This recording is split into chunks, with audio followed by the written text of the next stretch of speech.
Good morning, everyone. Today I want to ask if any of you have ever considered doing business in Japan. I have. Okay, cool. For those of you that haven't, is it the communication style or the level of formalities that come with it?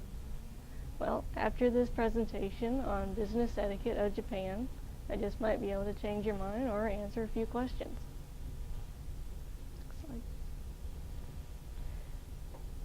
The first thing I want to talk about is greeting and introduction.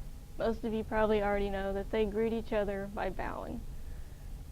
But did you know that the bow is also a form of an apology and how you respectfully ask for a favor?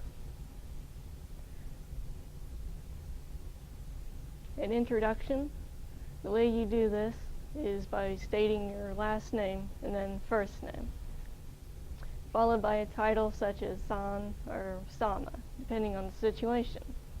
San is used in informal situation, whereas sama is used in more formal situations and letters.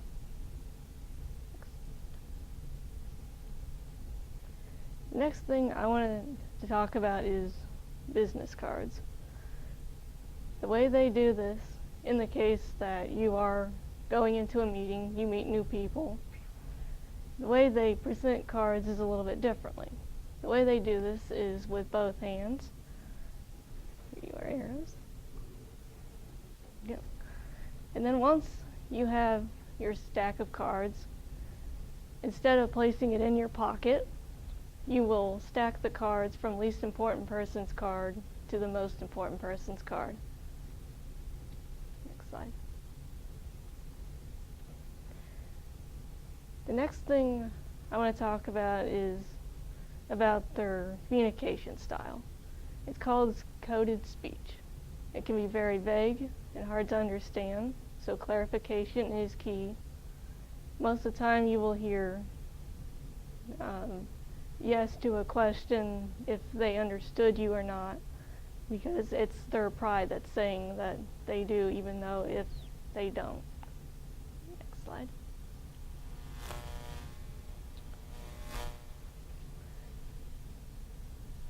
In this, working together is about building relations.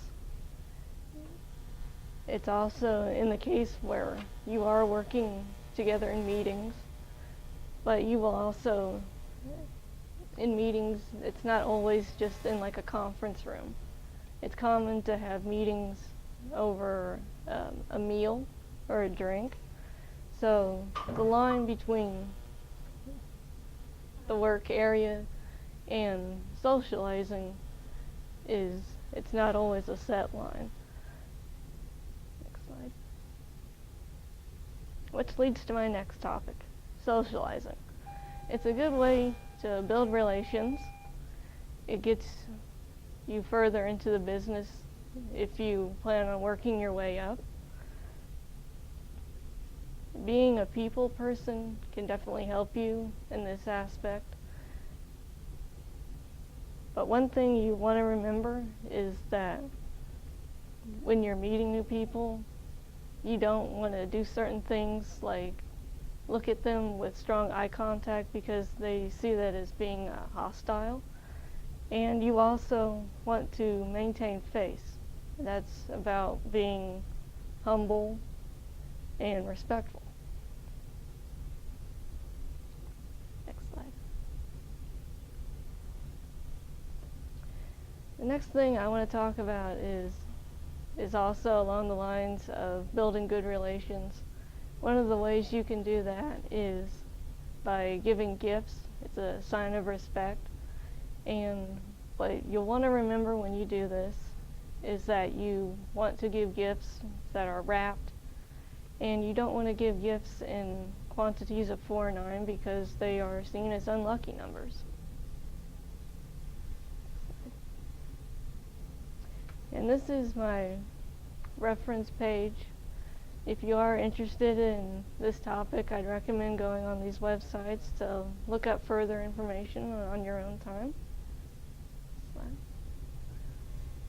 And that pretty well wraps up this presentation. Hope you all learned a little something. And I thank you all for coming, being a lovely audience.